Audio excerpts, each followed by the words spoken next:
NPR News, I'm Lakshmi Singh. More bodies have been found in the rubble of the partially collapsed condo building in Surfside, Florida. Miami-Dade County Mayor Daniela Levine Cobb on the latest death toll. The total number now of confirmed deaths is 86. A grand jury investigation has been launched into the collapse more than 2 weeks ago. More than 31 million people across the western U.S. are under extreme heat alerts this weekend. California residents are being told to conserve energy. The heat wave also poses a major threat to the health of those who have to work outdoors. Sierra Sanchez is an emergency relief coordinator with United Farm Workers Foundation. Every farm worker that's out there is at risk of experiencing heat illness, of losing their life. In Death Valley, California, the temperature reached a high of 130 degrees yesterday, just 4 degrees shy of the hottest temperature ever recorded on Earth. A trial for the accused September 11th terrorist looks increasingly unlikely now that the chief prosecutor in the case has announced his unexpected retirement. NPR's Sasha Pfeiffer reports on the latest setbacks at the U.S. military court in Guantanamo Bay, Cuba. The retirement of Brigadier General Mark Martins was disclosed in a message to families of the nearly 3,000 people killed on 9/11. He previously delayed his retirement and was scheduled to serve until 2023. No reason was given for his early exit. Colleen Kelly's brother died in the World Trade Center attacks, and she says she wonders if Martin stepping down signals the government will abandon plans for a 9/11 trial and instead negotiate plea deals. My hope is that someone is looking at this from a 30,000-foot view and thinking, this has gone on too long, we need to chart a different course. Meanwhile, Chief Defense Counsel Brigadier General John Baker will retire in November, a move he says is voluntary. Sasha Pfeiffer, NPR News. At a G20 gathering in Venice, finance chiefs have forged a deal to block multinationals from putting their profits in low-tax havens. PR's Sylvia Pajoli has more. The tax deal would establish a global minimum corporate tax of at least 15% to prevent multinationals from basing their profits in countries with the lowest tax rates. It would also tax companies such as Amazon and Google partially on the basis of where they sell their products, not on the location of their headquarters. The G20 members make up 80% of world GDP, 75% of global trade, and 60% of the world's population. U.S. Treasury Secretary Janet Yellen said some smaller countries are still opposed, including Ireland, Hungary, Kenya, Nigeria, and Sri Lanka. But she added that the deal would include an enforcement mechanism that prevents holdouts from undermining the agreement. Sylvia Pajoli reporting. This is NPR News. President Biden believes big business just has too much power in the U.S., and that harms Americans. Lack of competition costs the median American household $5,000 a year. And this week he signed a broad executive order that tries to promote competition, and Paris Andrew Shue has been studying that order. One part in particular could affect tens of millions of workers and jobs. Now, Andrea, thanks for being with us. Thanks, Scott. The president wants to make the U.S. more competitive, which would seem to be a non-controversial goal. What's the broader thinking? Yeah, at the signing yesterday, Biden said fair competition has made America the wealthiest, most innovative country in history. But he said there are a lot of things standing in the way of competition that he wants federal agencies to deal with, namely big companies with a lot of power. So, for example, he talked about prescription drugs. He pointed out that Americans pay more than double what people in other countries pay for their medicine. So he's asking the FDA to work with states and tribes to import drugs from Canada. He also talked about hearing aids. He wants them to be sold over the counter so they cost hundreds of dollars instead of thousands of dollars. He talked about internet service, seed for farmers, airline fees, and there's a lot more. He argues that increasing competition will lower prices for consumers, but says that somehow that will also raise wages. So what's the logic going there? That's right. So he's asking the Federal Trade Commission, another agency, to ban or limit non-compete agreements. These are the agreements that a lot of people end up signing when they're hired, saying, if I leave this job, I won't go work for a rival company or start one myself. So Scott, these are common in tech and science, but it turns out they're also widely used in a lot of blue-collar jobs, and they prevent employees from going to work for a competitor. Biden gave the example of workers who operate machines that lay asphalt. You're in Arkansas, a lot of specific examples. You can't take a job in West Texas to do it. do anything. No, I'm serious. He says all these agreements do is make it harder for workers to leave one job for a better paying job elsewhere. And the White House says about half of private sector employers use these kind of agreements.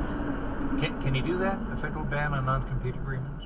Well, it's unclear. It's certainly not going to be immediate, and it may not be a total ban. I talked with Russell Beck. He's this attorney in Boston who tracks state laws on non-competes.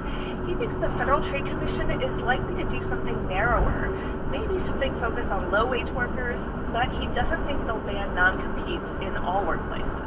I would be very surprised if the FTC went so far as to ban non-competes for people who really do have trade secret information, other confidential information that needs to be protected. But Beck says it's also in question whether the FTC has the authority to enact such a ban. You know, regulation of non-compete agreements has, until now, been left to the states. 3 states already ban them, California being the biggest, and close to a dozen states ban them for low-wage workers. So even if the FTC does move on this, it's going to take a while. I spoke to a former acting chair of the FTC, and she said we may see a proposed rule out fairly quickly, but federal rulemaking, you know, takes forever. It has to be submitted to Congress. There are public comment periods, revisions, and so on. And so it could be a year before a rule is issued, and that, Scott, would be considered fast. NPR's Andrea Hsu, thanks so much. Thank you, Scott. We begin with an update on the Honda that collapsed 2 weeks ago in Surfside, Florida. As of this morning, 86 people are confirmed to have died. Dozens of others, of course, are missing or unaccounted for. NPR's Joe Hernandez has been following the story. Joe, thanks so much for being with us. You're welcome. And tell us, please, what you can, what's going on now. Well, right now they're just looking to get through the pile as quickly as they can. They have rescue crews from Florida, but also from as far as New Jersey, Pennsylvania, Virginia, Ohio. And just standing a block away from the site, you can see they're using heavy machinery to remove what is really millions of pounds of concrete and debris. The fire chief said in some places they are down to the 5th floor of the tower, and in others down to the 2nd floor. And the mayor of Surfside also said yesterday that some parts of the pile that used to be several stories high are now at ground level. So they're making progress, but crews still haven't found anyone alive since the early hours after the collapse. So as was noted this week, the task has turned from trying to rescue people to locating remains. And you spoke with some of the people there who are doing that very difficult job of going through the pile of rubble. I wonder what they told you. I spoke with several team members from Ohio. They're working 12-hour shifts every day. They end up really being about 16-hour days. So you pair that South Florida heat with their long pants, long sleeves. They're wearing helmets and anywhere from 15 to 30 pounds of gear. And it is just physically grueling for them.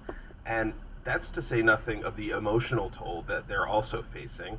I spoke with Jack Reel. He's with Ohio Task Force 1 Urban Search and Rescue Team. Our number one goal is to rescue victims that are still savable, but if we can't do that, we want to make sure we return the victims to their families to provide some closure to them, and really that's what I'm focused on, and that gives me the, kind of the strength to continue to work through this.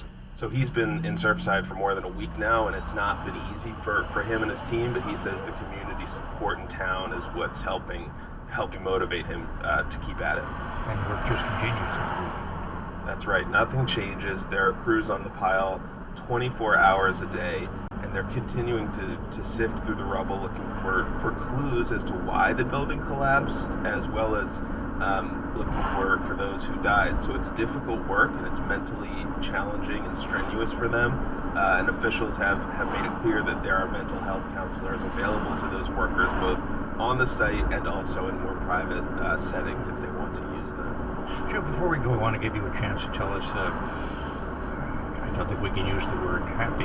Maybe we can. I understand that rescuers were able to reunite a beloved pet. That's right. Apparently there are a number of strays around the building site, and volunteers have been feeding them. And then 2 days ago, one of those volunteers recognized a cat and thought it looked familiar.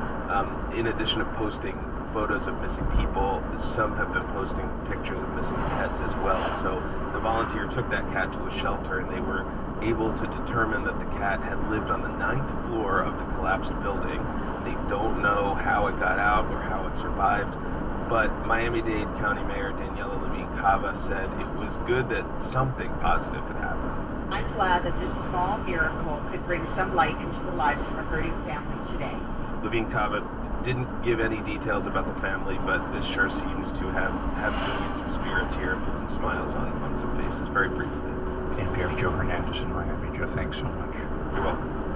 It's been nearly 4 years since white nationalists marched in Charlottesville, Virginia to protest the planned removal of the statue of Robert E. Lee, which one person was killed and dozens wounded when a driver, sympathetic to the cause of the white supremacists, rammed his car into counter-protesters. Today, crews moved in to take the statue of Lee down along with one of Stonewall Jackson. Ben Pavier of member station VPN joins us now from Charlottesville. Ben, thanks so much for being with us. Good morning, Scott. Tell us about the scene today, if you can. Well, the work crew made pretty quick work of Lee. He was taken down, the statue was taken down in about an hour. I covered statue removals a lot in Richmond last year, and this was by far the fastest and smoothest removal I've seen. Lee was loaded onto the back of a long truck and sent off to city property. And now they've turned to do the same with the Jackson statue down the block. This is a 100-year-old statue. There's some potent symbolism here, and spectators and media are watching from across the street. Any protests you've seen? Not that I've seen. It's really been a tranquil scene. A few hundred people milling around, just, filming the scene, stopping by on their morning walks or dog walks. I saw one man painting watercolor. When the Jackson statue came down a century ago, the crowd included Confederate veterans, so it's a pretty striking change. One of the people here was Ziona Bryant, and she led a petition to take these statues down in 2016 when she was a student at Charlottesville High School. She says it's important to celebrate this win, but the systemic work is much longer and it's going to take much more work, and that's what has to come after this. Otherwise, it's just an empty symbolic gesture. These statues came down on the watch of Mayor Nakia Walker, the first black woman to hold that post in Charlottesville. She's a bit of a controversial figure here, but she's been very forceful on the need for Charlottesville to address structural racism. Ben, of course, there was a lot of criticism of police and local authorities not reacting in time to prevent deadly violence 4 years ago. What's been different this time? Unlike that rally, there was just very little notice for this takedown. The city didn't officially announce it until yesterday, but there clearly was a lot of preparation that went into this. There's fences up, road closures, some police presence, but not a ton that I've seen so far. And any indication why they decided to take the statues down now this weekend? It's a good question because the city council voted to take these down in 2017, but then they got tied up in legal battles that were only resolved in April when the Virginia Supreme Court issued a ruling allowing them to come down. And since then, City Council took a few procedural votes, including one Wednesday that set aside money for this. But as far as the exact timing today, that's still unclear. And the statues, what happens? They're going to be stored on a secure location on city property. Beyond that, 10 different groups have expressed interest in taking the statues, so city councils could decide to give it to one of them or destroy it entirely, though there's some debate around the legality of that second option. Ben Pavier, member station VPN in Charlottesville, Virginia. Ben, thanks so much for being with us. Thank you.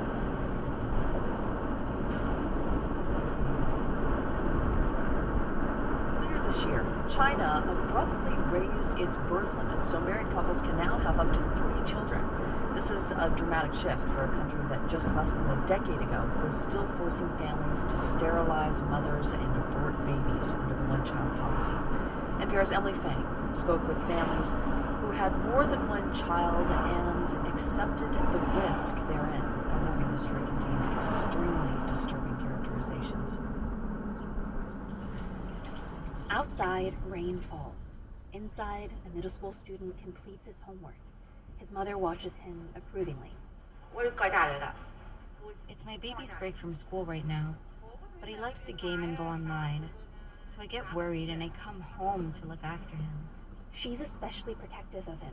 He's her baby, the youngest of 3 children this mother had during China's one-child policy.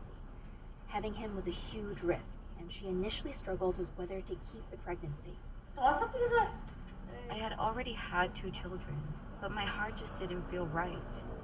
I'd had to abort 4 pregnancies. But when I got pregnant again, I thought, this is it. If I don't have this child, my body won't be able to have any more. Once she decided to keep him, she took no chances. She hid in a relative's house to avoid the family planning officials in her home village. These were the state authorities tasked with preventing families from having more than one child. I asked her, what exactly were you fleeing? What would they have done to you? On this question, she demurs, her eyes flicking downwards. It's been so many years, and I've let the pain go. If you carry it with you all the time, it gets too tiring. We're not using this mother's name because of this trauma she suffered, and she paid a high price for her third child, literally, their life savings to pay down the financial penalty for the illegal birth. An old friend of hers, the blind lawyer Chen Guangchen, knows full well what she and other women in China's Linyi city went through. Here is Chen. The doctors would inject poison directly into the baby's skull to kill it. Others would artificially induce labor, but some babies were alive when they were raped and began crying. The doctors strangled or drowned those babies.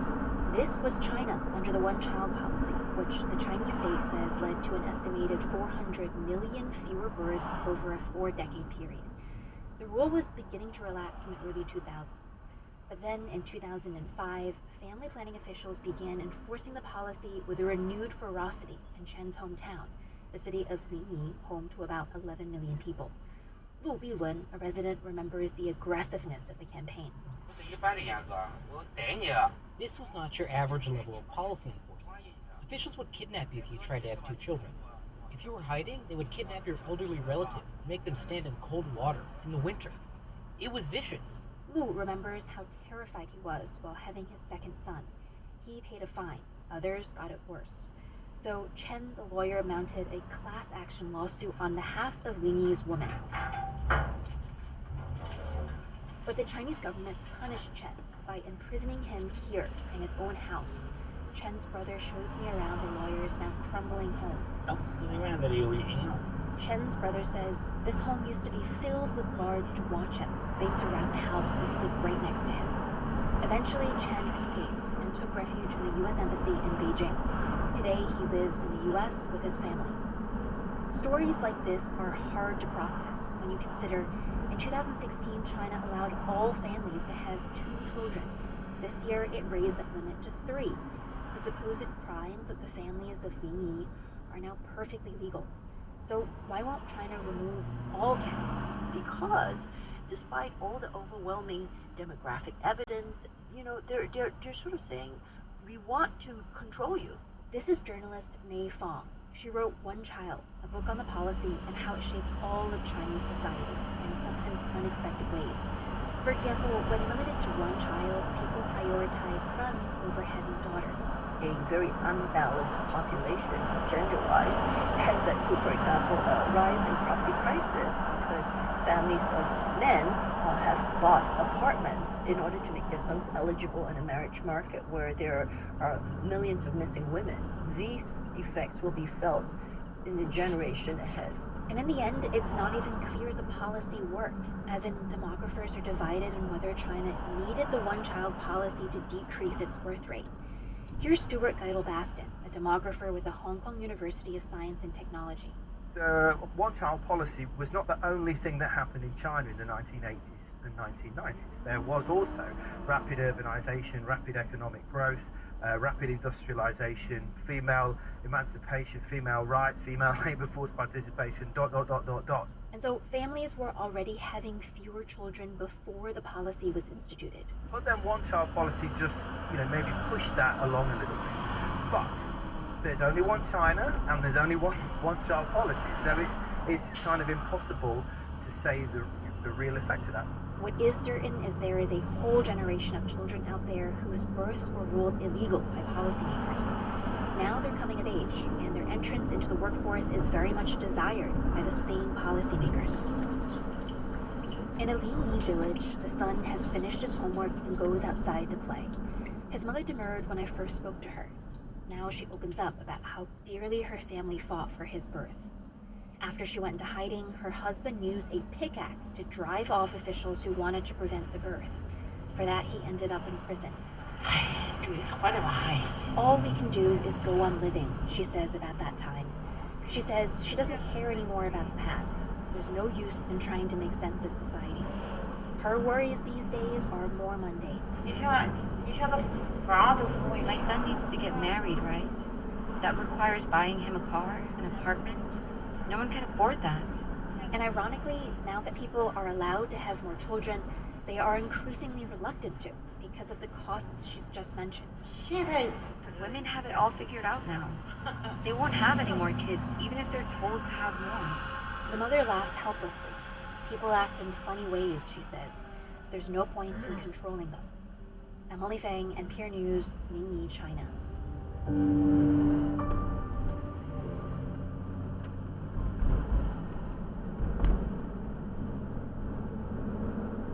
This message comes from NPR sponsor Yamaha Pianos. Now is the perfect time to bring home a new piano. Now through August 2nd, get special financing on select Yamaha pianos. From gift to gifted, we play on. Learn more at yamahapianos.com. From WHYY in Philadelphia, I'm Terry Gross with Fresh Air Weekend. Today, writer Ashley Ford. Her father was incarcerated when she was too young to remember, and she was 30 when he got out. For many of those years, no one told her what his crime was. When she was in her teens, not long after she'd been raped by a boyfriend, she was shocked to learn the crime her father had been convicted of was rape. Her best-selling memoir is called Somebody's Daughter. Also, we hear from former flight attendant T.J. Newman. Her 10 years working crowded cabins informed her debut novel, Falling, a thriller about a flight in which the pilot learns a terrorist plans to kill the pilot's family unless he crashes his plane. And Kevin Whitehead reviews a newly released recording of a 1969 Sarah Vaughan concert. This message comes from NPR sponsor Teladoc. Teladoc offers access to licensed therapists by phone or video to help those dealing with stress, anxiety, personal or family issues. Teladoc is committed to quality, confidential therapy from the comfort of your home, available 7 days a week, matching members to therapists, counselors, and psychiatrists. Teladoc therapy is available through most insurance or employers, and individual plans are also available. Download the app or visit teladoc.com/NPR to get started today. My guest, Ashley Ford, is the author of the new best-selling memoir, Somebody's Daughter, about growing up black and poor in Indiana. Her father was imprisoned in 1988.